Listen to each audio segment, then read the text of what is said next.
Good morning, good morning, good morning, and welcome to the Great Lakes Health Radio program with your host, Francesca Messiah from Kaleida Health.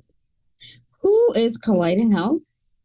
We are the hospitals. We are Buffalo General Medical Center, often referred to as Buffalo General Hospital.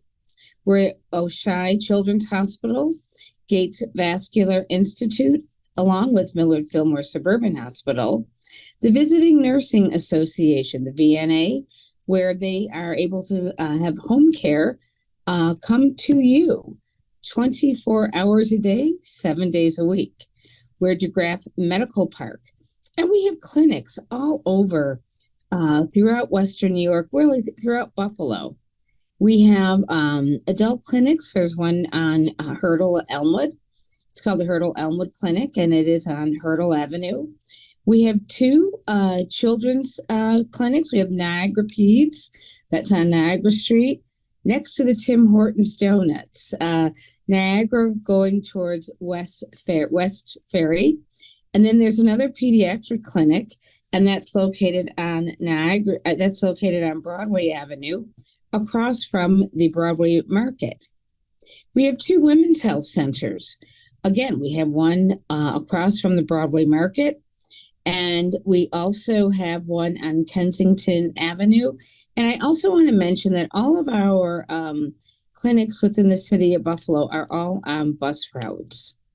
We also have two long-term care facilities, one in Buffalo, and that is High Point, the corner of High in Michigan, and one in North Tonawanda, located on the campus of DeGraff Medical Park.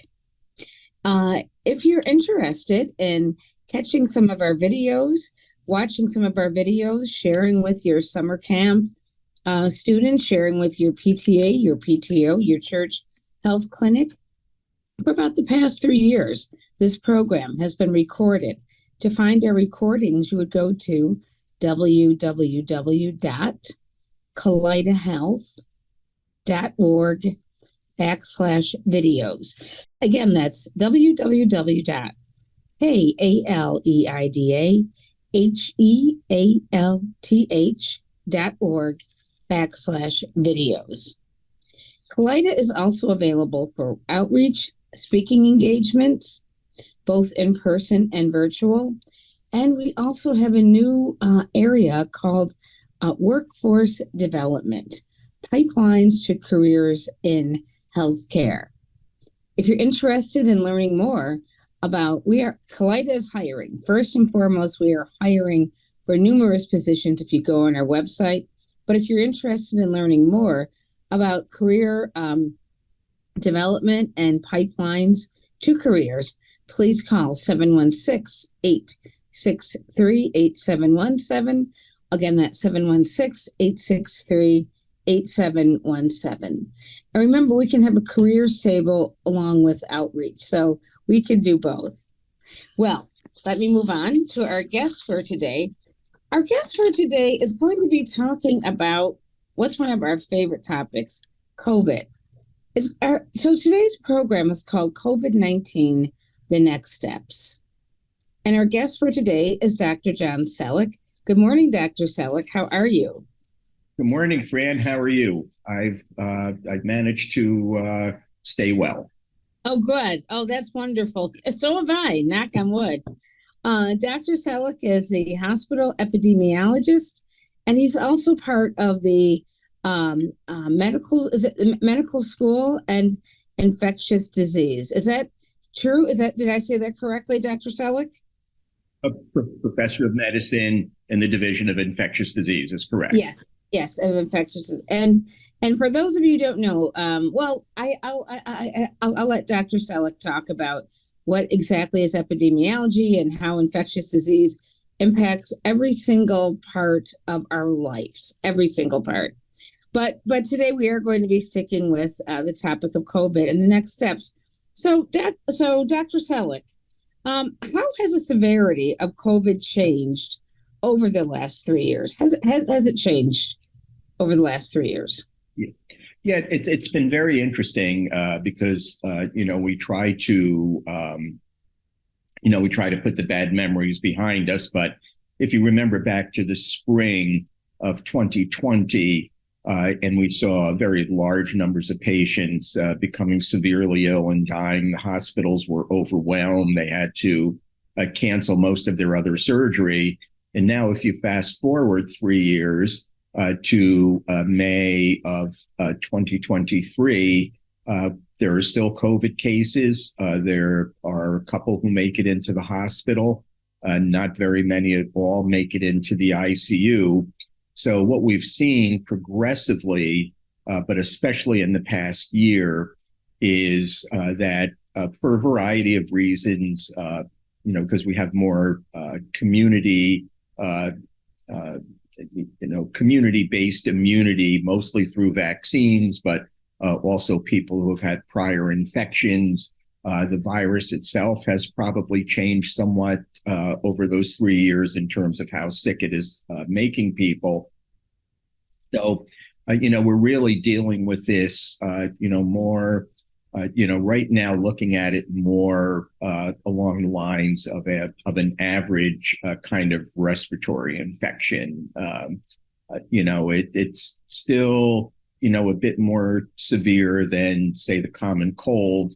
But we're not seeing those large numbers of people, making it into the hospital and dying, which is great. Mm-hmm. No, that's good. That's great news.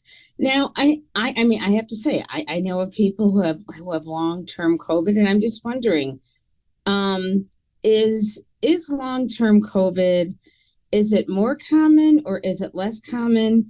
And are the symptoms of long-term COVID more in adults or children? I have to say, I know of adults with long-term COVID, but I'm just wondering, are they more prevalent in adults or children? And is long-term COVID still around? Yeah, with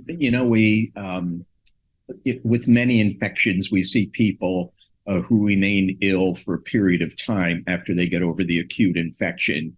And COVID was no different with this.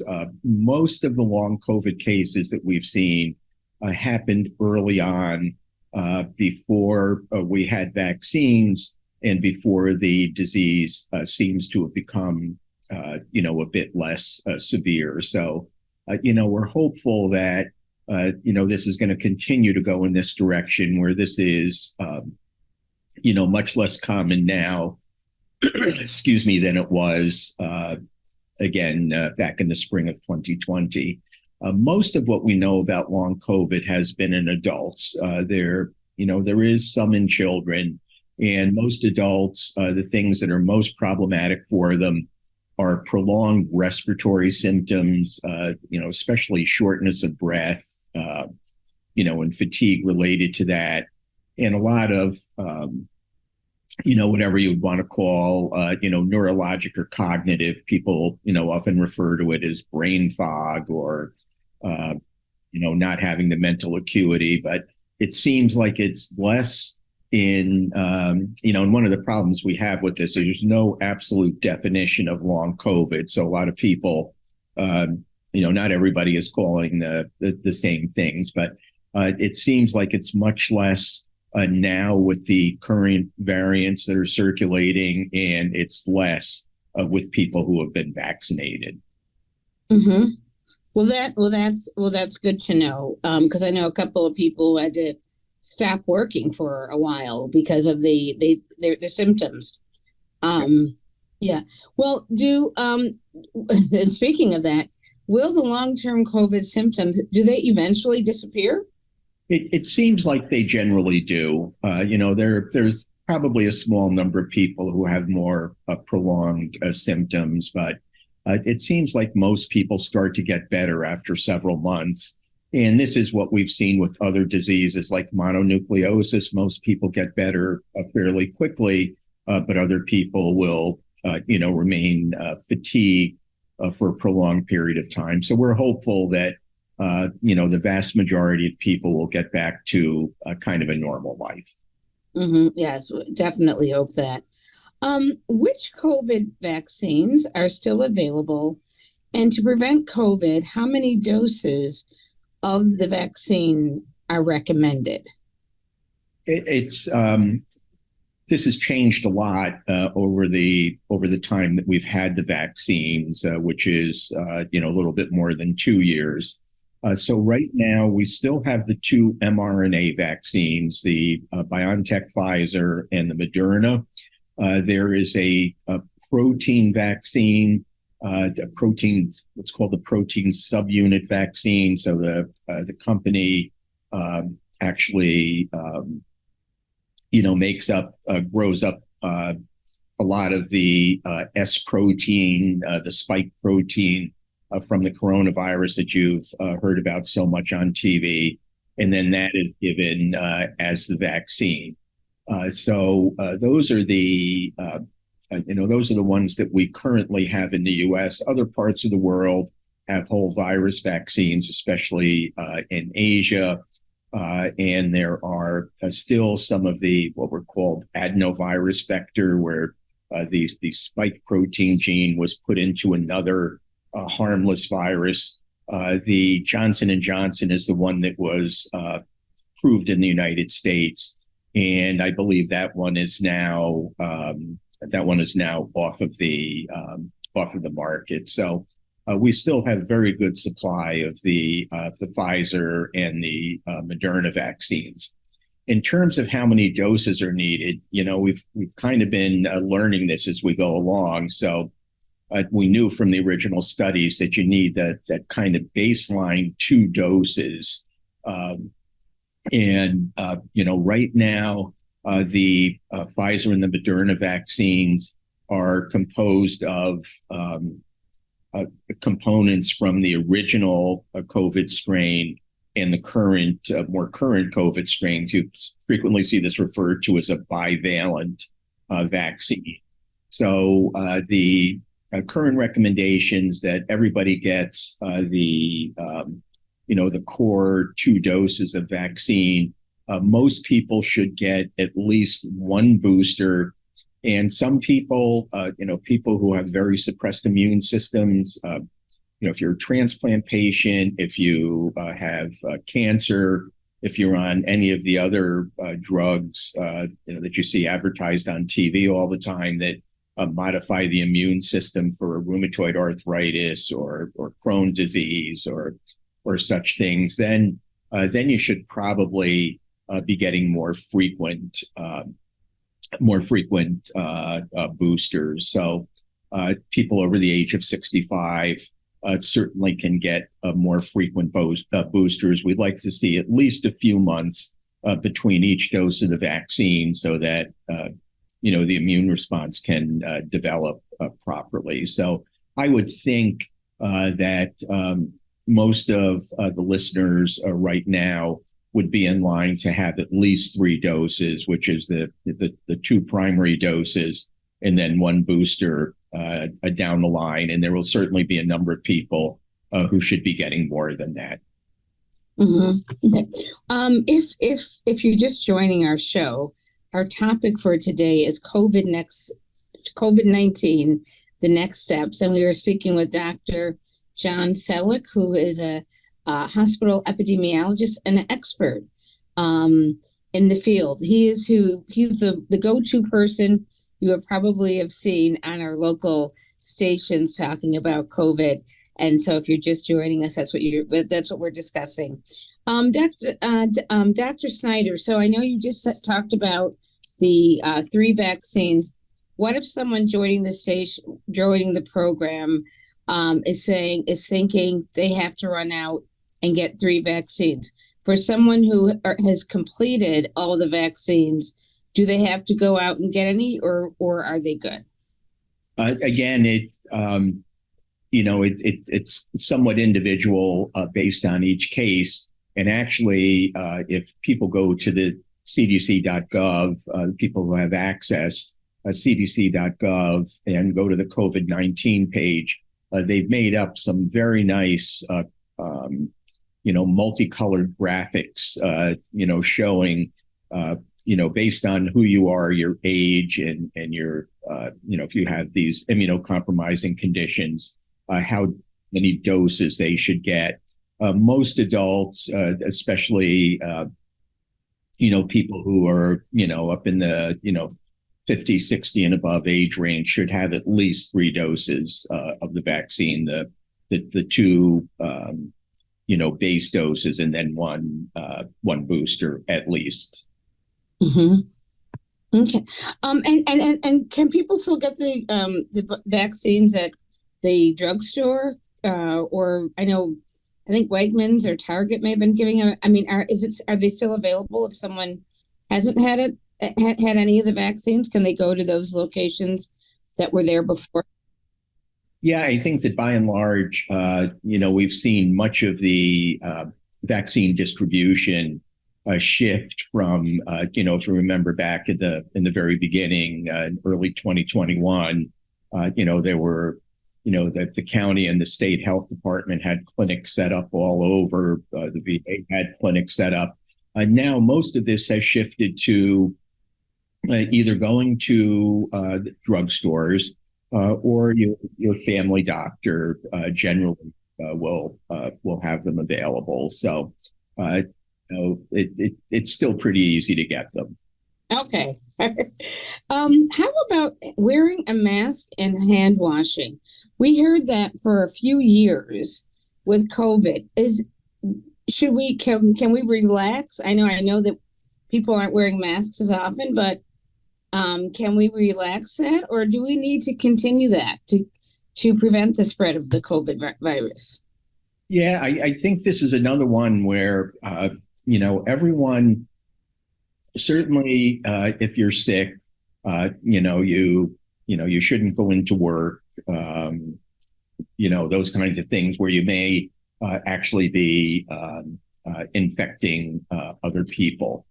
So I think in terms of what you do when you go out in public, everybody has different levels of risk tolerance. Right now the amount of COVID in the community is fairly low.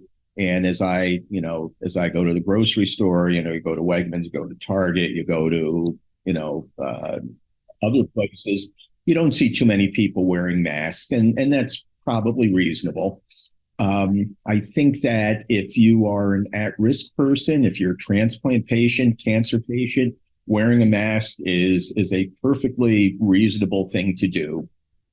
And, avoiding those big crowds. Same thing with hand hygiene, with hand washing or using the alcohol hand rubs.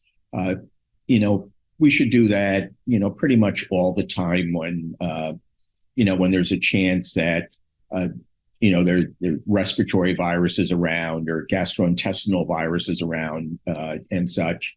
So doing good hand hygiene is a big help. And again, everybody's going to have a different level of risk. My wife and I were out of town a few weeks ago. Our grandson's school was having Grandparents' Day, and we went, and boy, there were a lot of people there. And of course, there's always that, ID guys, we always have a little bit of a dark side, and I'm looking and it's like, okay, which one of these people is going to give this to me? Right, exactly. We did just fine. My wife and I are up to date on our vaccines, and it was very important for us to be there with our grandson, and the risk was worth it. So I think everyone should think about, again, who they are, what their particular risks are, where they're going, how crowded it is, who are the other people going to be, and then make a decision. But again, washing your hands. Both of my grandmothers, came to the United States well over 100 years ago. Neither of them had more than about a fifth grade education. And they knew perfectly well that you washed your hands before you came to the dinner table or, other such things. So I think very basic advice is very good. I remember years ago when my mother was living, I would wash my hands, and then she'd say, "Did you wash your hands?" And I'd say, "Yes, Mom, I did." She said, "Well, I didn't hear it. Go back and do it again. I didn't hear the water." Yeah. And it was like, no problem. What was wrong with washing your hands twice? Absolutely nothing. And hand sanitizer for our listeners. If you have hand sanitizer, continue to use it. I know a lot of people are now saying they don't need it, whatever. Well, we really do need it because it has cut back on germs and infection. Dr. Selleck, similar to the flu, will listeners have to take an annual COVID vaccine? Do you know? I think that's the direction we're going. There may be some groups of people who maybe would have a twice a year vaccine, depending on, what their level of risk is and what's happening with the viruses over time. But I think we're looking at this from the point of view that at least the at-risk people, again, we're talking older adults, people with underlying medical problems. We're probably going to be looking at getting a COVID booster, say, every fall before we get into the respiratory virus season. The big companies that I mentioned, Pfizer and Moderna, they have been working on, and the last thing I saw, it's not going to be ready for this year, but trying to get these vaccines into one dose. So it would be one jab rather than two. Plus, we now have the respiratory syncytial virus vaccine for older adults. So I wouldn't be surprised if a year from now, it's not going to happen this year, but a year from now, we'll have a combined flu, COVID, RSV shot that will have a big impact on, the older population, people with chronic medical problems, people with immune suppression to give them some protection against these viruses. Mm-hmm. Yes, and that would be great if it was just the one shot. You know what? If it isn't, then I mean, I'm like like yourself. I, knock on everything. Haven't had it. Not to say that I won't get it, but I'll take what. I mean, I just believe in the vaccine. I know it doesn't, but I definitely believe in the vaccine. How about number? I know that I had a question on here talking about if you're aware of the number of people who passed away from COVID versus the number of people who passed away in Western New York, because New York State had such strict regulations for nearly a year when nearly everything was closed down, including your throughway stops. How did New York State compare with the rest of the country? Do you know? Yeah, if you look, it's always a little bit hard to do direct comparison because the different waves didn't hit every place at the same time. So, well, just before we got on, I took a quick look at the state health department, where they show the statistics. So, in Erie County, since the beginning of the pandemic, we've had about 3,000 COVID deaths. In New York State as a whole, we've had about 63,000 COVID deaths. And if you look at this in relationship to the size of the population, because obviously, in a town of 1,000, if you have two people die, that's actually quite high.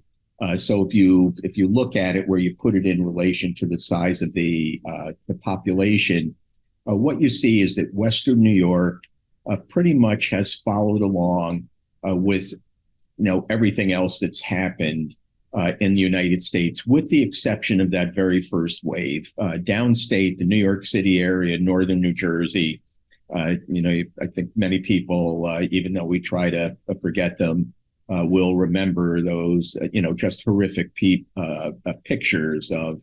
And national television, they had trucks and stuff with. Yeah, the way the hospitals were overwhelmed, and then they have to have refrigerated trucks to be morgue trucks and all of that. So, that part of the country got hit much worse in that first wave. We had a lot of fatalities then as well, but it wasn't as much as downstate. But if you look over the course of the rest of the pandemic, we pretty much follow along with the rest of the country. When you look at the number of deaths per 100,000 population, and of course it's It's an average of the whole country because different waves hit different parts of the country at different times. So, it's always hard to, make an exact comparison. But by and large, I think that, other than at the very beginning, we pretty much have tracked along with the rest of the state and the rest of the country. Mm-hmm. Thank goodness. Yeah, that's just good. That's good news. That's just good to hear that we did that. How about anything you want to talk about that we haven't covered? I think the most important thing when everyone asks me, what's the pearl or what's the take home message, and that is to get vaccinated and keep your vaccines up to date.